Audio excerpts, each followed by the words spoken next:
Bonjour à toutes et à tous. Cette année, le FC Lorient retrouve la Ligue 1, division qu'il n'avait pas revue depuis 3 ans.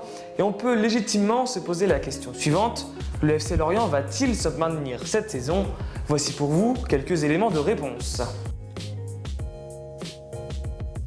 Pour commencer, le FC Lorient va pouvoir s'appuyer sur une base solide de l'année dernière. Cette année, on a vu que le board a bien travaillé avec la prolongation des éléments clés. On peut notamment citer bien sûr le virevoltant Wissa de la saison dernière qui a marqué de nombreux buts. Il a été prolongé donc lui, tout comme Enzo le fait. Ou encore on peut citer Abergel ou Marvaux, ce qui montre donc la volonté du FC Lorient et notamment de Pélissier de s'appuyer sur des cadres qui étaient là la saison dernière. Le FC Lorient a bien travaillé pendant le recrutement, un recrutement qui par ailleurs n'est pas terminé, mais le Lorient a recruté des jeunes prometteurs dans un premier temps. On peut citer Diarra, le jeune ailier qui arrive en provenance du Mans, ou encore Boigard, lui qui peut jouer milieu ailier ou milieu offensif en provenance de Toulouse. Donc deux milieux jeunes qui ont de l'avenir et qui vont pouvoir essayer d'insuffler un nouveau souffle au FC Lorient cette saison. Et d'autre part, toujours dans le recrutement, on peut citer d'autres joueurs comme Morel ou Dreyer, des recrues d'expérience qui vont être importantes cette saison en Ligue 1, d'autant plus que le FC Lorient ne devrait pas jouer les premiers rôles, ce n'est pas une surprise. Le FC Lorient devrait jouer en toute théorie le maintien, et des joueurs d'expérience comme ceux-ci qui ont déjà de la bouteille, ça va être très important cette saison.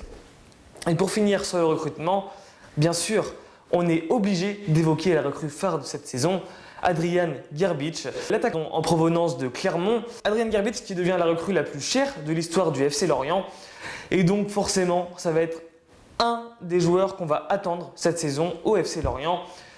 Et lui aussi a envie de réaliser une belle saison, d'autant plus qu'il a l'Euro 2021 en ligne de mire avec la sélection autrichienne. Donc forcément, il y a des attentes de part et d'autre, et on peut légitimement espérer que Gerbic brille sous les couleurs merluche.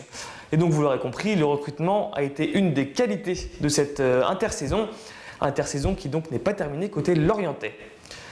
Et pour terminer sur les points essentiels de cette saison, inévitablement, on doit citer également Christophe Pélissier, le coach du FC Lorient, qui a connu de maintien important avec Amiens en Ligue 1 en 2017, 2018 et 2018-2019. Le coach est donc rodé à cet exercice très périlleux qui est donc jouer sa survie en Ligue 1.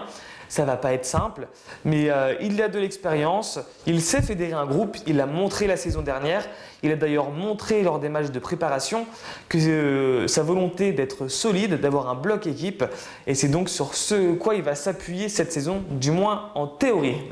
Pour les points positifs qui peuvent nous faire penser que le FC Lorient va se maintenir cette saison, j'ajouterais quand même un bémol. C'est le fait que Lorient s'appuie sur une base solide, comme j'ai dit, qui était présente en Ligue 2.